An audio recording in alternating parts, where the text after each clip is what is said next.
vejo o mundo todo em desespero, gente que procura e que nem sabe bem o que. Já fizemos tudo por dinheiro, já perdemos muito sem jamais aprender. A cartomante nos chutou o destino, a ansiedade badalou o sino. Pra quê? Foi tentando adivinhar futuro, que a nossa cara arrebentou no muro sem ver. Enquanto no céu os olhos de Deus nos veem, debaixo do sol a gente custa entender. Bom, certamente todo ser humano que é lúcido, né, não quer apenas chegar no final desse ano de 2018, 31 de dezembro, mas desejará chegar a 31 de dezembro tendo um ano bem-sucedido, né, com sucesso. Esse é um assunto, no entanto, bastante complexo, quando a gente pensa nessa perspectiva do sucesso, de ter um ano bem-sucedido, de terminar o ano bem, olhando para a vida e falando, eu tive sucesso esse ano. Essa palavra sucesso ela é complexa, ok? Primeiramente, por causa do enfoque a respeito do sucesso. Essa é uma palavra muito ampla. O que é sucesso? O que é sucesso? A nossa vida ela é constituída de muitas áreas, como família, por exemplo, né, como trabalho, como a nossa vida, nossa área financeira, os nossos relacionamentos, lazer, etc. Então, quando a gente fala sobre ter um ano bem-sucedido, ter um ano de sucesso, como é que nós estamos avaliando isso? Em que aspecto nós estamos olhando para a nossa vida e entendendo que ela foi uma vida bem-sucedida, ou que nós tivemos um ano bem-sucedido? Não dá para a gente concluir que o ano tenha sido bem-sucedido olhando apenas para uma ou para outra área, né, da nossa vida. Isso é, infelizmente, o que a maioria das pessoas fazem na nossa geração. A maioria das pessoas tendem a olhar, por exemplo, para a área profissional. Então, se o seu ano foi um bom ano, profissionalmente falando, se você chegou no seu final do ano tendo um bom ano profissional, tendo sucesso profissional geralmente está atrelado a sucesso financeiro, não é? Você teve um bom ano nessa perspectiva, então você pode avaliar, eu tive um ano bem-sucedido. Mas a questão é a seguinte: será que você ter sucesso profissional, sucesso financeiro, mas perder a família, o convívio com o cônjuge, filhos, ou ainda, por exemplo, a saúde emocional, ou até mesmo a saúde física, isso fez com que o seu ano fosse bem-sucedido? A gente tem profissionais, por exemplo, que chegam no final do ano tendo tido um grande sucesso profissional, mas chegam estressados, chegam acabados, não é? Chegam precisando tomar remédio psiquiátrico, ok? Será que o ano realmente foi bem sucedido? Outra perspectiva, uma segunda perspectiva relacionada à complexidade do sucesso é como nós definimos. Como é que a gente define sucesso? Como é que a gente pode pensar em obter sucesso se a gente nem sabe direito o que sucesso significa? Nós levantamos duas definições aqui interessantes a respeito de sucesso. Veja, duas perspectivas diferentes, ok? Uma desse Anthony Robbins, que é um palestrante, escritor e motivador americano, olha a definição dele de sucesso. Ele diz: a minha definição de sucesso é viver sua vida de uma forma que o faça sentir uma tonelada de prazeres e pouquíssima dor. E por causa do seu estilo de vida, ter as pessoas ao seu redor sentindo muito mais prazer do que dor. Então, de acordo com esse autor, sucesso para ele tem a ver com sentir prazer. Não é? Se você tiver prazer, você está tendo uma vida bem-sucedida. Para o escritor muito conhecido, né, o Chopra, ele tem sempre livros que ficam aí nos 10 livros mais vendidos, né? Se você for em livrarias, geralmente você vai encontrar entre os 10 mais vendidos algum livro dele. Olha a definição dele para sucesso. Ele diz: o sucesso na vida poderia ser definido como o crescimento contínuo da felicidade e a realização progressiva de metas dignas. O sucesso é a capacidade de transformar facilmente os desejos em realidade. Veja que é uma outra definição, diferente da anterior. Seguindo nessa direção do Chopra, sucesso, então, seria ser feliz a partir de sonhos que vão se tornando realidades na nossa vida. A gente pode passar amanhã aqui, ou talvez o dia todo, levantando definições de sucesso, e nós vamos ter definições diferentes, porque nós somos pessoas diferentes. Tá? Então, pessoas diferentes podem ter pontos de vista diferentes a respeito do que seja sucesso. Mas existe uma terceira problemática ainda quando nós falamos de sucesso, que tem a ver com os padrões de sucesso. O que precisa acontecer para que você conclua ter obtido sucesso nesse seu ano? É muito comum nós olharmos para o sucesso a partir dos padrões sociais. Essa é a cosmovisão do nosso mundo. Quando a gente olha para o sucesso na perspectiva dos padrões sociais, a gente define o sucesso à medida que a gente obtém êxito numa ou noutra área, a partir geralmente da comparação dessas áreas com a vida de outra pessoa. É aquele velho ditado, né? A grama do vizinho sempre é mais verde, né?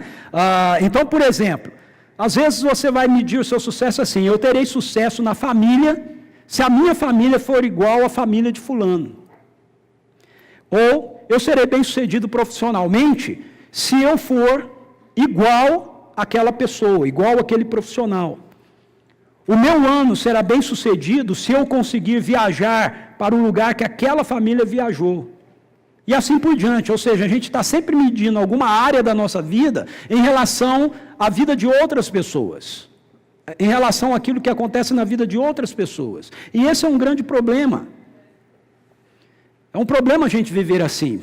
Por quê? Porque por mais que os padrões muitas vezes pareçam perfeitos na vida de outras pessoas, se a gente analisar bem, a gente vai ver que nem eles mesmos vivem satisfeitos com aquilo que eles estão experimentando, com aquilo que a gente está vendo como sucesso na vida deles. Se você for conversar, você vai ver que essa não é a realidade.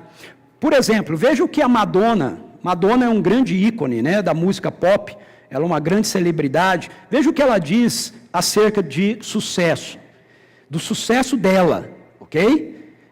Aqui, se a gente perguntar se a gente entende que a Madonna é uma pessoa de sucesso, eu acredito que todo mundo vai falar que ela é uma pessoa de sucesso. Não é?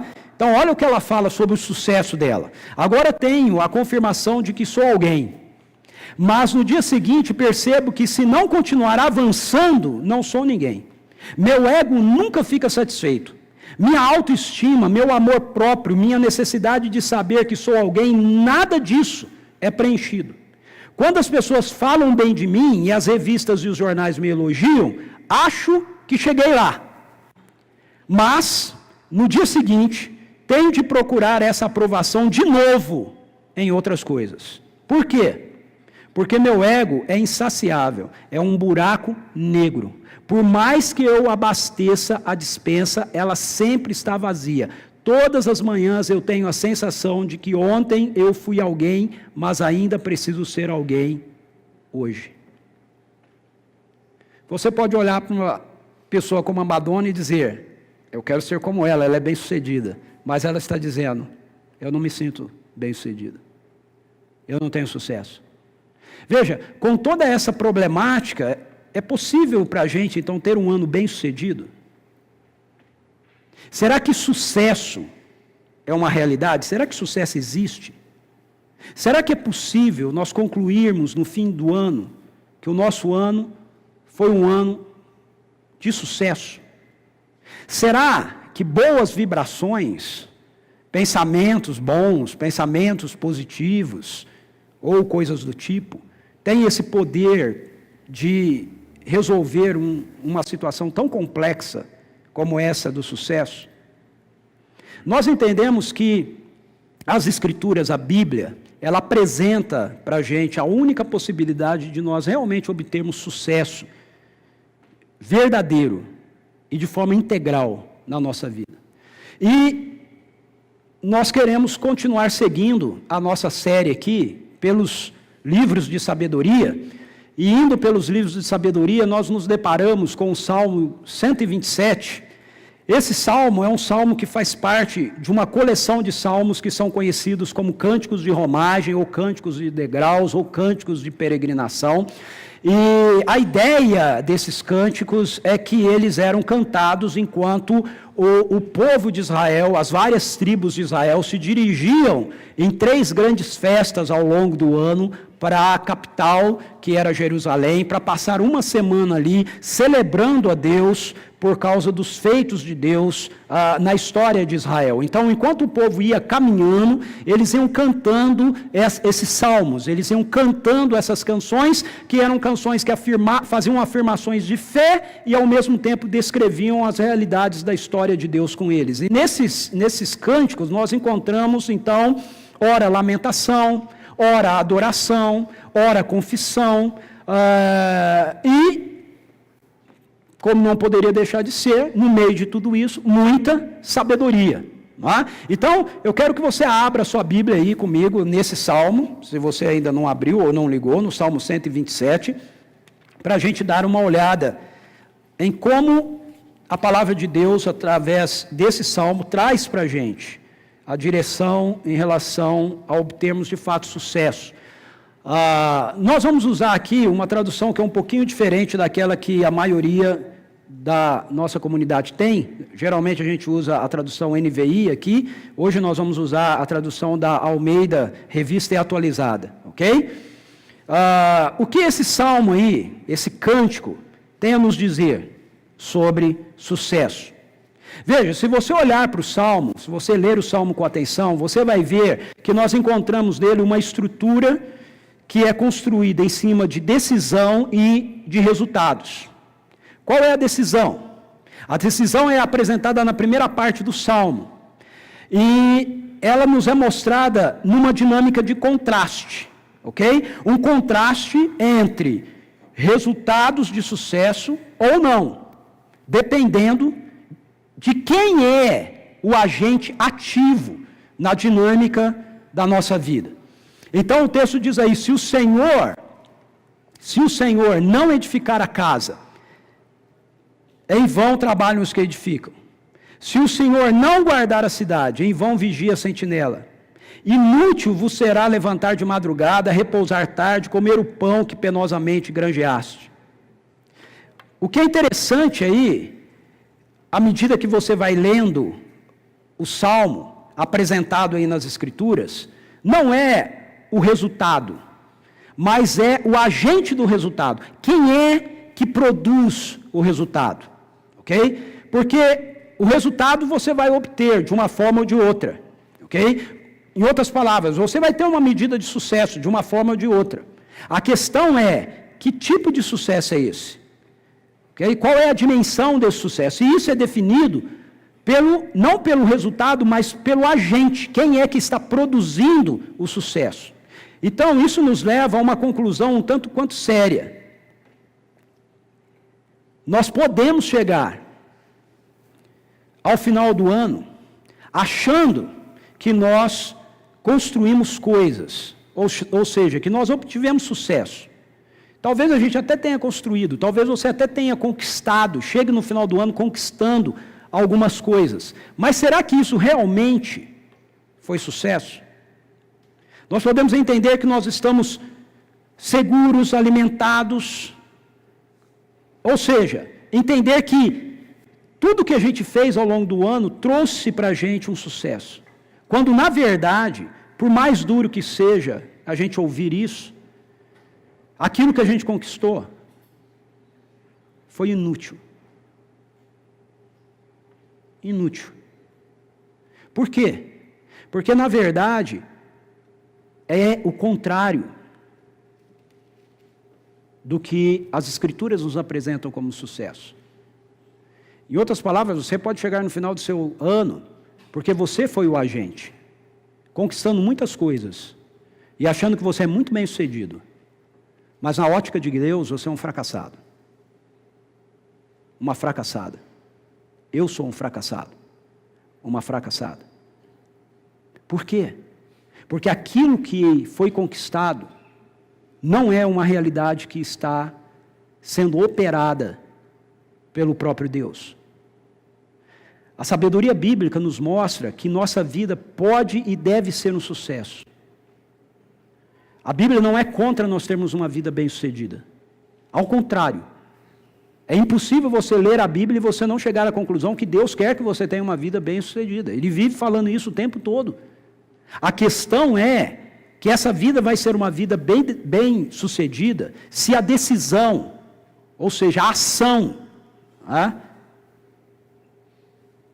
que nos conduz ao longo desse ano, da nossa parte, for a de que Deus será o agente. Deus será o construtor da cidade. Deus será aquele que vigia a cidade. Deus vai estar conduzindo a minha história. Nós precisamos tomar a séria decisão de que nesse ano, Deus não será um coadjuvante da nossa vida. Deus não será um coadjuvante do seu casamento. Deus não será um coadjuvante nos seus negócios. Deus não será um coadjuvante na criação dos seus filhos. Você não vai criar os seus filhos do jeito que a sociedade diz, do jeito que você acha que é melhor, e aí você vai orar dizendo, Deus, abençoe aquilo que eu estou fazendo aqui. Não, você vai criar os seus filhos dizendo, Deus, como o Senhor quer que eu faça? Você não vai conduzir o seu casamento da maneira que você quer e pedir para Deus abençoar. Você vai dizer, Deus, como o Senhor quer que eu conduza meu casamento? Assim também em relação aos nossos negócios e todas as outras áreas da vida. Então nós precisamos tomar essa séria decisão de que nesse ano Deus não será um coadjuvante, mas Ele vai ser o grande protagonista de tudo aquilo que a gente estiver fazendo. Buscar a vontade de Deus acima de todas as coisas. Precisa ser o nosso principal alvo. O alvo norteador das decisões que a gente vai tomar ao longo desse ano. E aí eu queria apresentar uma outra definição de sucesso, que é trazida para a gente por esse cara chamado Bob Logan. Ele é um coach cristão. Veja só o que ele diz sobre sucesso. Eu gosto muito dessa definição de sucesso. Ele diz assim, o sucesso pode parecer muito diferente para pessoas diferentes, mas sua essência é sempre a mesma. Descobrir o que Deus quer que você faça e fazer. Descobrir o que Deus quer que você faça no seu casamento e fazer. Descobrir o que Deus quer que você faça nos seus negócios e fazer. Descobrir o que Deus quer que você faça quanto à educação dos seus filhos e fazer. Descobrir o que Deus quer que você faça enquanto parte de uma comunidade de fé e fazer. Não adianta apenas a gente saber o que Deus quer se a gente não faz o que Deus quer. Nós precisamos fazer o que Deus quer. E olha, eu quero dizer uma coisa para você. Você não está desculpado diante de Deus por dizer assim, mas Deus entende o meu problema, Deus entende a minha situação. Então, Ele entende e Ele quer transformar. Ele entende e Ele quer dirigir você. De fato, Ele entende. O que nós não somos desculpados é essa ideia de que Deus entende, então a gente pode continuar do jeito que a gente está. Não pode. A graça de Deus nos dá poder para ver transformação na nossa vida. A graça de Deus nos foi dada para que nós possamos ver poder na nossa vida, transformando as nossas realidades. Veja, a graça de Deus não é uma licença para você continuar vivendo do jeito que você já estava vivendo. A graça de Deus é uma licença para você viver como Jesus vive. A graça de Deus é uma licença para que eu possa viver como Jesus vive. Isso é a graça. O poder dela está à nossa disposição. Então, isso tem a ver com uma decisão que nós precisamos tomar em relação à ação. Quem que vai efetivar a ação? Se a gente olha para a vida de Jesus, a gente vê que é exatamente assim que Jesus viveu. João capítulo 4, versos 34. Jesus diz assim, o texto bíblico diz assim, disse Jesus, a minha comida é fazer a vontade daquele que me enviou e concluir a sua obra. Veja, por que Jesus, ele teve uma vida bem-sucedida? Jesus teve uma vida 100% bem-sucedida. Ele teve uma vida 100% bem-sucedida porque ele teve uma vida 100% vivida na vontade do Pai. Ele fez 100% aquilo que o Pai queria. Essa foi sua decisão. Ele deixou o Pai ser o agente, o Espírito Santo de Deus ser o agente, através da vida dele. 3 semanas já se passaram do nosso novo ano. Você já fez o exercício de refletir acerca da vontade do Pai para você, para este ano?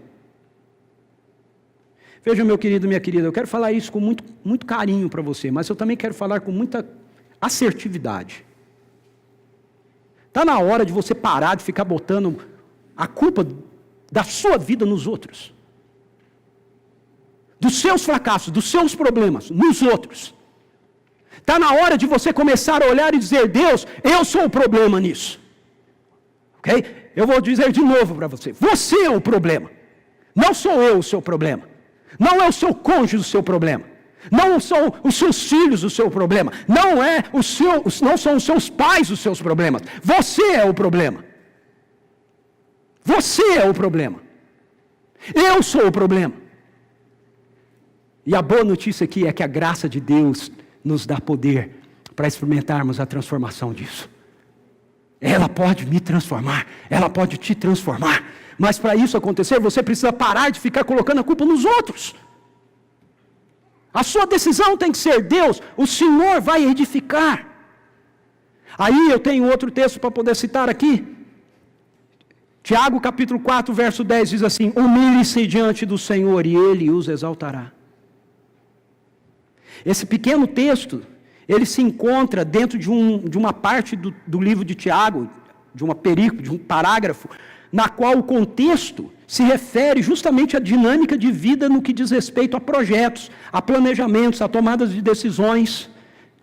O texto começa indicando para a gente que as guerras, ou seja, os nossos problemas, os nossos desencontros, nascem dos nossos sonhos e dos nossos anseios pessoais. Muitas vezes nós vivemos dias de guerras e contendas nas nossas vidas pelo fato de nós insistirmos em levar a vida alheios ao que Deus planejou que nós fôssemos. Ao que Deus planejou para nós, criou para nós. Então é tempo de iniciarmos um ano, meus amados e amadas, de forma diferente. Esse precisa ser um ano onde você tome uma decisão séria de render sua vida, rendermos nossas vidas ao senhorio daquele que governa a história. Nós precisamos fazer isso. Você precisa fazer isso. Porque se você não fizer, você vai ter mais um ano reclamando dos mesmos problemas. Reclamando as mesmas coisas do seu casamento, as mesmas coisas dos seus negócios, as mesmas coisas dos seus relacionamentos. Você vai ter mais um ano reclamando as mesmas coisas da nossa comunidade de fé. Mais um ano. Não é para ser assim. Nós precisamos mudar isso. E nós mudamos isso tomando essa decisão. Eu não vou ser o agente. A minha decisão é deixar Deus ser o agente. E eu vou segui-lo.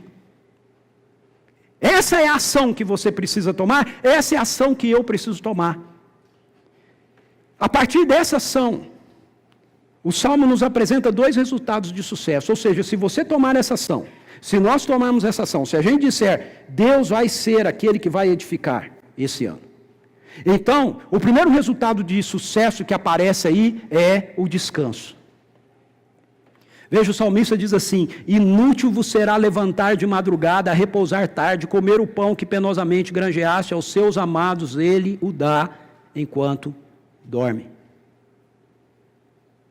É interessante perceber que o povo que estava peregrinando, provavelmente cansados da longa jornada, reconhecem que por mais difícil que seja a caminhada, no Senhor é possível encontrar descanso. Veja, dormir se tornou um luxo para muitas pessoas nos nossos dias. Você sabia que 73 milhões de brasileiros, segundo a estimativa da Associação Brasileira do Sono, não conseguem dormir? Você está entre eles? Você está tomando remédio para insônia? Você dorme mal? Você está entre eles. Um artigo publicado sobre o assunto traz um alerta. Olha o que esse artigo diz. Dorme-se pouco em troca de trabalho, de estudo, de ascensão financeira e tantos outros motivos. A sociedade parou de valorizar o sono como um componente na qualidade de vida e se priva dele. Muitos de nós realmente sofrem com insônia crônica, uma doença que exige tratamento e, em casos extremos, até o uso de remédios. Mas ir para a cama e pregar o olho é um desafio cada vez maior e exige uma mudança de comportamento que pode não vir de caixas vendidas nas farmácias. Almir Ribeiro Tavares, coordenador do Departamento de Medicina do Sono da Associação Brasileira de Psiquiatria, ele fala a respeito desse assunto dizendo o seguinte: os efeitos colaterais da modernidade impõem duras penas às noites de descanso. A quantidade de gente que não consegue relaxar se avoluma a cada dia. Veja, é um psiquiatra que está dizendo isso, ok? As pessoas são estimuladas a conquistar outros mundos. Acho que cada vez mais vai haver mudanças induzindo a humanidade a não dormir. Aí, no meio dessa constatação, de forma muito estranha, na contramão, talvez até de alguns de nós aqui, a Bíblia diz claramente que essa não é a vida que Deus tem para os seus filhos e filhas. Deus diz, a Bíblia diz, no Salmo 127, aos seus amados Ele dá enquanto dormem. Aos seus amados Ele dá enquanto dormem. Veja, o descanso que Deus tem para nós não está ligado à preguiça, não está ligado à irresponsabilidade, ok? Mas ao fato de que Ele cuida de nós. Por que você pode descansar? Porque Deus cuida de nós. Porque aos seus amados Ele dá enquanto dorme. A versão da King James desse versículo é bem interessante. Olha só como ela apresenta o verso 2 para a gente. Os obstinados que retardam seu sono até alta noite, acordam antes do amanhecer e idolatram o trabalho, não alcançarão os bens que o Eterno concede aos que o amam, mesmo quando esses estão repousando. Presta atenção, mesmo quando esses estão repousando. Então as Escrituras, quando falam sobre descanso, elas não estão dizendo que a gente não vai fazer nada.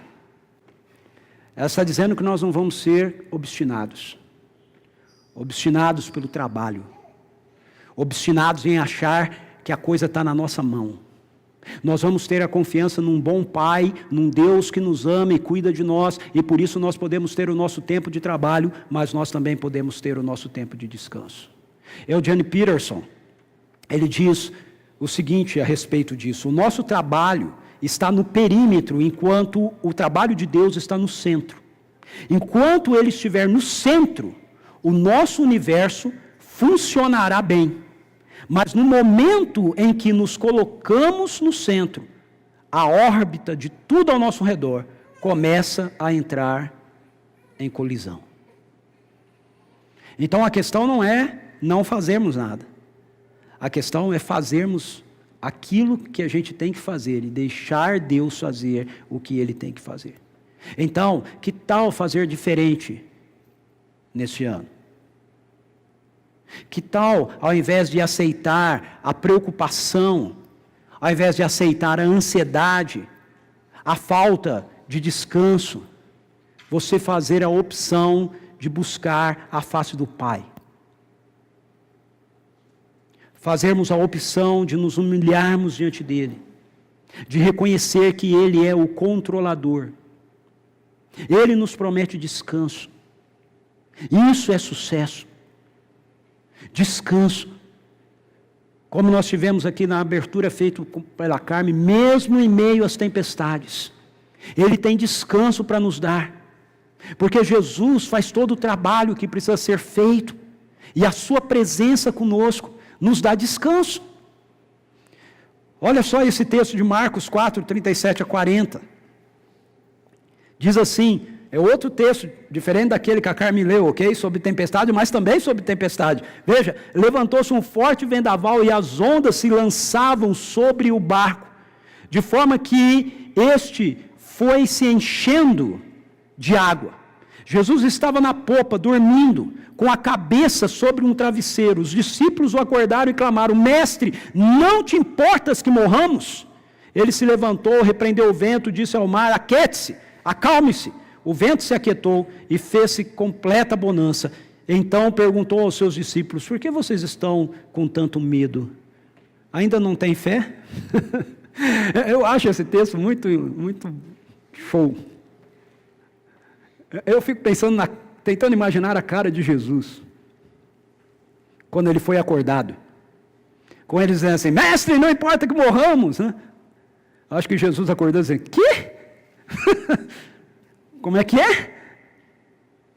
Como vai morrer se o autor da vida está no barco?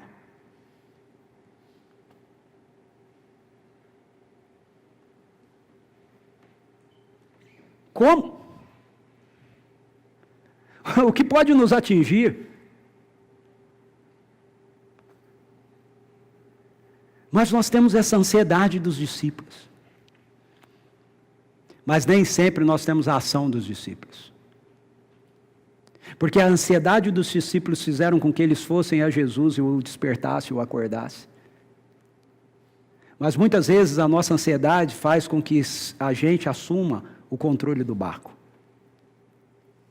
Muitas vezes a nossa ansiedade faz com que a gente diga: ei, Deus está dormindo, Jesus está dormindo, então eu preciso assumir o controle aqui, eu preciso fazer as coisas acontecerem aqui. E aí, como disse o Eugene Peterson, a gente troca, a gente sai da nossa tarefa, que é do perímetro, e a gente traz ela para o centro, e a gente deixa Deus no perímetro, e aí a gente enfrenta as situações que nós enfrentamos. Nós precisamos entender: Deus descansa, mesmo em meio aos ventos perigosos, Deus descansa. Não é fantástico isso? Está chovendo e Jesus está dormindo. Como é que você dorme com chuva caindo na sua cara? Ele conseguia. Está chovendo e Jesus está dormindo. Que tal a gente exercitar a nossa fé ao longo desse ano, por deixá-lo no controle, e recebermos esse sucesso que traz como efeito descanso. Mas veja, a gente deixar Deus ser o agente para o nosso sucesso, não apenas traz para a gente como resultado descanso, mas traz para a gente também longevidade. Opa, esqueci de mudar aqui, né? Tá certo? Ah, tá bom, tá ali, longevidade. Deus traz para a gente também longevidade. Veja os versos 3 a 5. Parece que o salmista mudou de assunto, né? Mas você vai ver que ele está falando a mesma coisa, ele está dentro do mesmo assunto, ok? Herança do Senhor são os filhos, o fruto do ventre seu galardão. Como flechas na mão do guerreiro, assim os filhos da mocidade. Feliz o homem que enche deles a sua aljava, não será envergonhado quando pleitear com o inimigo a porta. Esse trecho do Salmo mostra para a gente que outro resultado direto do sucesso que deixa a ação nas mãos de Deus no contexto do salmista aqui, é que os filhos que o Senhor nos concede garante a longevidade da nossa herança. Ou seja, do sucesso da nossa vida, do nosso trabalho. Para a gente entender melhor isso, nós precisamos entender primeiro o contexto lá do Antigo Testamento, ok? Que é onde o Salmo foi escrito. No contexto do Antigo Testamento, os israelitas viviam do cultivo da terra. Eles viviam da criação de animais como ovelhas. Então, ter uma família grande e bem estruturada é o que garantia a eles o direito de permanecerem na terra que eles receberam de herança do Senhor. Se eles não tivessem família assim, a terra que eles haviam recebido de herança, não tivesse família para cultivar a terra, não tivesse filhos para transferir a terra, então eles perdiam a herança. Hoje em dia, nós vivemos em um contexto marcado pelo imediatismo. É bem diferente daquela época. Aquela época precisava-se ter a paciência para cuidar da terra, para fazer a terra progredir, para ver a terra ir adiante, ok? Na família. Hoje nós somos estimulados a começar o nosso trabalho e a obter todo o nosso sucesso imediatamente. Nós somos convencidos de que o sucesso ele está baseado naquilo que nós conquistamos agora e daquilo que a gente usufrui agora. Aí o que acontece? A gente começa a dar mais valor às conquistas profissionais, à nossa carreira, do que ao cuidado que nós deveríamos ter com a herança que o Senhor nos concedeu. Nossa família. Sua família é a herança que o Senhor deu a você. Nós podemos chegar ao final do nosso ano com uma nova posição dentro da empresa. Nós podemos chegar no final do ano com um novo carro, com a nossa casa maior, com viagens que nós fizemos ao longo do ano, com festas importantes que nós participamos, coquetéis que nós fomos convidados. Mas se olharmos para os nossos relacionamentos familiares, se a gente olhar para a intimidade com o nosso cônjuge, a amizade com os nossos filhos, nós podemos mesmo responder que essas coisas valeram a pena? Que nós alcançamos sucesso? Veja, eu quero deixar isso claro aqui, ok? Nós não estamos dizendo que uma promoção no emprego não seja boa. Nós não estamos dizendo que os negócios melhorarem não seja bom. O que nós estamos dizendo é que essas coisas, sem a longevidade de nossa família, essas coisas, sem a manutenção do nosso casamento, da nossa intimidade, da nossa amizade, alegria, em uma família bem estruturada, não é realmente sucesso. O sucesso que vem da ação de Deus, pode ter certeza disso, no campo profissional, seja em que área for da sua vida, vai manter a herança do Senhor. Vai manter a herança do Senhor. Se você está tendo qualquer tipo de sucesso que está fazendo você perder sua família, isso não é sucesso promovido por Deus. Não é. Se você está tendo um sucesso que está fazendo você perder o seu casamento, isso não é sucesso. Se você está tendo um sucesso que está fazendo você perder os seus filhos, isso não é sucesso. Não é sucesso que vem das mãos de Deus. Não é. O sucesso que vem das mãos de Deus mantém a herança do Senhor. Na cultura do Antigo Testamento, isso implica em promoção da própria terra, mas também implica na garantia da vitória contra os inimigos. O texto diz assim: feliz o homem que enche deles a sua aljava, não será envergonhado quando pleitear com os seus inimigos. Como isso funciona no contexto da nova aliança? Veja, no contexto da nova aliança, da extensão da graça de Deus nas nossas vidas em Cristo, nós somos herdeiros de toda a herança do reino de Deus. É isso que o apóstolo Paulo diz para nós nesse texto de Romanos capítulo 8. Todo sucesso conquistado por Jesus Cristo na cruz, preste atenção, não algum sucesso, todo sucesso conquistado por Jesus Cristo na cruz, ele é estendido a nós. Ele é estendido aos nossos filhos, Ele é estendido à nossa família, porque a promessa de Deus é que Ele nos daria, por sua graça, a sua presença em nós, por intermédio do seu Espírito. Então, mediante a obra de Jesus, mediante a sua morte, a sua ressurreição, mediante nós cremos nisso de todo o nosso coração, nós somos feitos filhos e filhas de Deus, e como tais, nós somos herdeiros das realidades do reino de Deus. Essa é a conclusão do apóstolo Paulo nesse texto. Ele diz: o próprio Espírito testemunha ao nosso Espírito que somos filhos de Deus. Agora preste atenção, se somos filhos, então também somos herdeiros. Herdeiros de Deus e co-herdeiros com Cristo, se realmente participamos dos seus sofrimentos, para que da mesma maneira participemos da sua glória. Eu não me canso de ler esse texto. Preste atenção nele. Gente, esse texto é muito doido, muito maluco. Olha o que esse texto está dizendo. Ele está dizendo que você é herdeiro de Deus.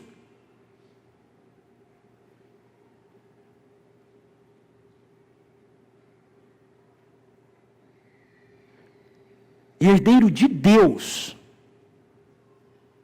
Todas as coisas que Deus tem são suas. Porque você é co-herdeiro com Jesus.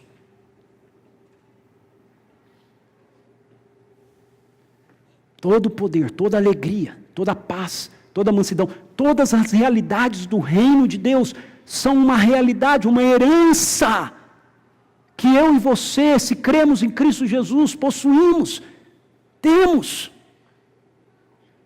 O texto fica mais maluco ainda, quando ele diz assim: se nós participamos dos sofrimentos de Cristo, a gente participe da mesma maneira da sua glória.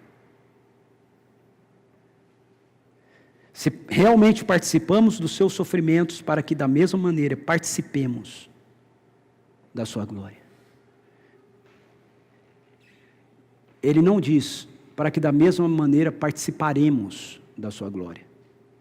Ele diz: participemos da sua glória. Você e eu, se cremos em Cristo Jesus, participamos da glória de Deus agora.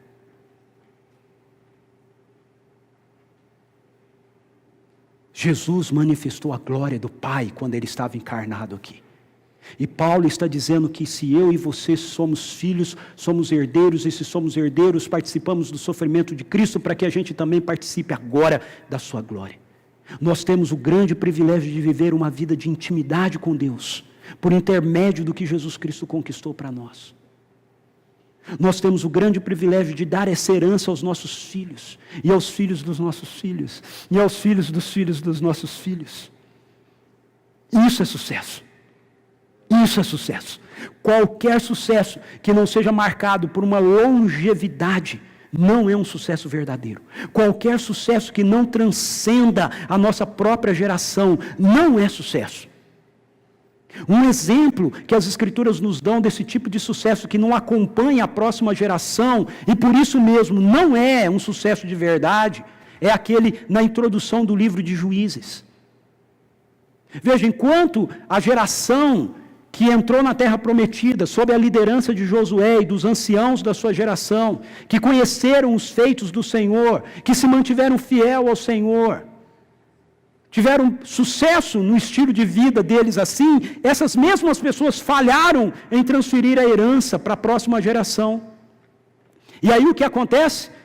Essa geração que viveu uma experiência tão extraordinária com Deus, por ter fracassado em transferir essa herança para a próxima geração, tem-se uma nova geração que não conhece os caminhos do Senhor, melhor dizendo, que se desviam dos caminhos do Senhor, porque não o conheciam.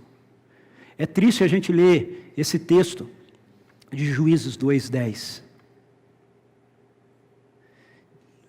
Olha que nota triste nas Escrituras. Depois que toda aquela geração foi reunida a seus antepassados, surgiu uma nova geração que não conhecia o Senhor e o que ele havia feito por Israel.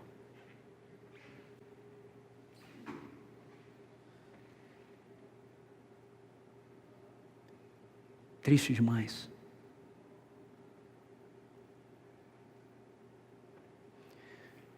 Nós podemos ter um sucesso na nossa vida hoje que não seja transferida para os nossos filhos. Triste demais. Triste demais. Nossos filhos podem olhar para a nossa vida e nos ver bem-sucedidos profissionalmente, com dinheiro, com casas bonitas, com os nossos carros, e que chegarem à conclusão, quando eles estiverem na idade adulta deles, que eles não precisam seguir o Senhor. Porque eles não nos viram seguindo o Senhor. Porque eles viram rancor no nosso coração. Podem tomar a decisão de não serem pessoas comprometidas com a vida de uma comunidade local, porque eles sempre olharam para a nossa vida como pais e nunca nos viram trabalhando e servindo ao Senhor numa comunidade local. Não é o que eu quero para a minha geração, não é o que eu quero para a geração dos meus filhos, e não é o que eu quero para a geração dos filhos dos meus filhos. Então, o fato é que o sucesso construído sobre a ação de Deus, ele vai nos acompanhar por toda a eternidade. Sabe por quê? Porque o sucesso conquistado por Jesus naquela cruz é um sucesso eterno. Então, o que eu e você temos que fazer? Nós temos que dedicar tempo ao cultivo de uma espiritualidade que inclua a nossa vida familiar, que nos leve ao serviço devoto a uma comunidade de discípulos, junto com a nossa família, para os nossos filhos nos verem servindo e terem prazer em servir.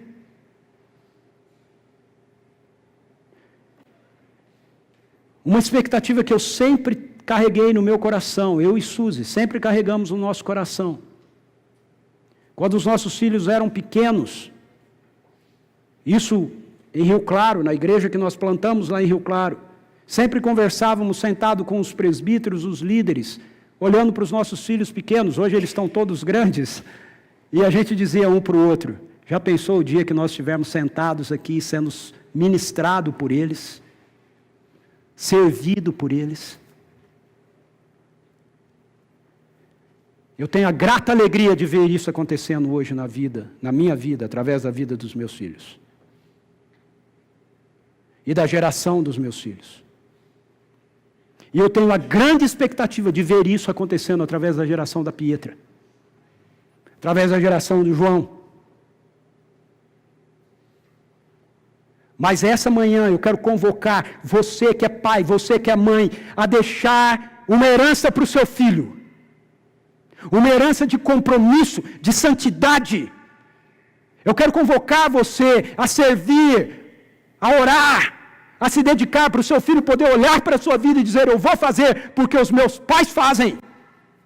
Os meus pais fizeram, eles me ensinaram. Eu sei que a igreja é importante, eu sei que Deus é importante. Eu tenho que ter compromisso com eles, porque eu vi isso na vida dos meus pais. Isso é sucesso, queridos. Então eu quero terminar essa manhã convocando você para refletir em 3 coisas importantes para esse ano. Primeiro, diante do que você aprendeu hoje aqui com a palavra de Deus, diante do que nós ouvimos hoje aqui, nós precisamos avaliar o conceito que nós temos de sucesso. O meu conceito de sucesso tem sido construído a partir da ação de Deus? Ou ele tem sido construído a partir dos nossos próprios esforços pessoais? Segundo, inclua em sua agenda anual tempos sabáticos. O que são isso? Ao longo desse ano, momentos onde você irá dedicar um dia todo para estar sozinho com o Senhor, em busca de intimidade, para que você encontre descanso nele. Resista à correnteza da nossa geração, que vai insistir com você que você tem que dormir menos, você tem que trabalhar mais. Não exija isso dos seus filhos. Pais que vão ter filhos em época de vestibular, não exija deles que eles fiquem estudando além daquilo que eles devem estudar. Ensine-os a confiar no Senhor, a confiar no governo do Senhor, na soberania do Senhor na vida dele. Ensine-os a fazer o melhor que eles têm que fazer, no tempo que eles têm que trabalhar, no tempo que eles têm que estudar. Mas chega um momento, diga para eles: filho, você já fez, agora vai descansar no Senhor, vai dormir. Deus vai te dar capacidade. É uma questão de fé, meu querido. A sociedade diz para você: passa quem estuda mais. As Escrituras dizem assim: passa quem confia mais. Não é que não é para você estudar. Você deve estudar e dar o seu melhor, mas não obstinadamente. Sabá. E os seus filhos precisam ver isso na sua vida. Se você disser isso para eles, mas a sua relação com o seu trabalho foi essa aqui, de loucura, de idolatria, não vai adiantar nada. Então, seja exemplo. Terceiro, estabeleça como prioridade familiar. Veja, eu não estou falando de prioridade pessoal. Nós estamos falando aqui de prioridade familiar. Estabeleça como prioridade familiar estar envolvido nos encontros de celebração de nossa igreja. O envolvimento efetivo com uma célula. Dedique dos seus dons e do seu tempo junto com sua família para o cultivo de uma herança que permaneça. Isso é sucesso. Isso é sucesso. Servir é um sucesso. Seus filhos veem você servir a uma comunidade local, é um sucesso. Eles olharem e falar: não, eu vou fazer porque meu pai faz. Aqui a gente tinha que ter colocado aquela foto do William ajoelhado com o Anthony ajoelhado do lado dele orando. Lembrei dela agora. Se você tiver uma vida de oração, seus filhos vão ter uma vida de oração. Se você servir na sua comunidade de fé, os seus filhos servirão numa comunidade de fé. Se você for fiel nas suas contribuições, o seu filho vai ser fiel nas contribuições dele, financeira também. Se você tiver intimidade com Deus, seus filhos vão perseguir isso por toda a vida deles. Vamos orar. Feche os seus olhos. Curva a sua cabeça. Qual é a sua decisão? Há uma decisão aqui. Quem vai agir? Quem vai ser o Senhor da ação? Quem vai ser aquele que vai promover sucesso ao longo do seu ano? Quem vai ser aquele que vai chegar no final do ano e vai ajudar você a dizer: minha vida foi bem sucedida porque o sucesso veio das mãos de Deus?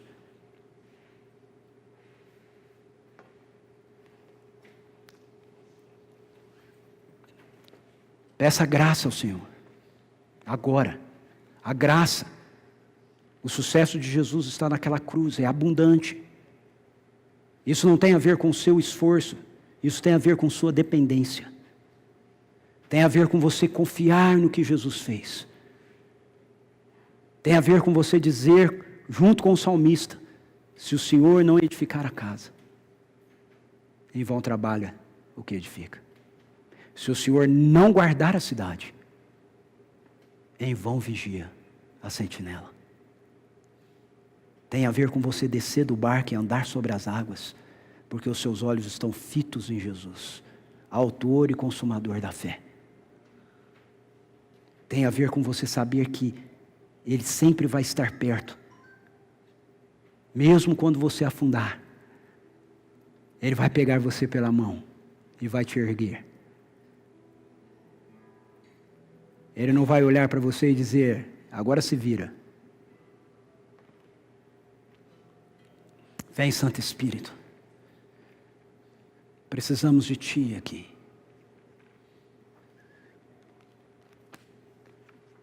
mais da tua presença, Senhor. Senhor, nós não queremos sucesso que não seja eterno. Nós não queremos sucesso que não acompanhe de uma geração para outra geração. Nós não queremos um sucesso que a gente possa usufruir dele e não vê-lo, Senhor, sendo transferido para a vida dos nossos filhos, Senhor. Então te pedimos, Espírito Santo de Deus, nos dê o sucesso que vem da cruz do Calvário. A graça nos dá poder, Senhor, para vivermos uma vida como a vida de Jesus. Queremos experimentar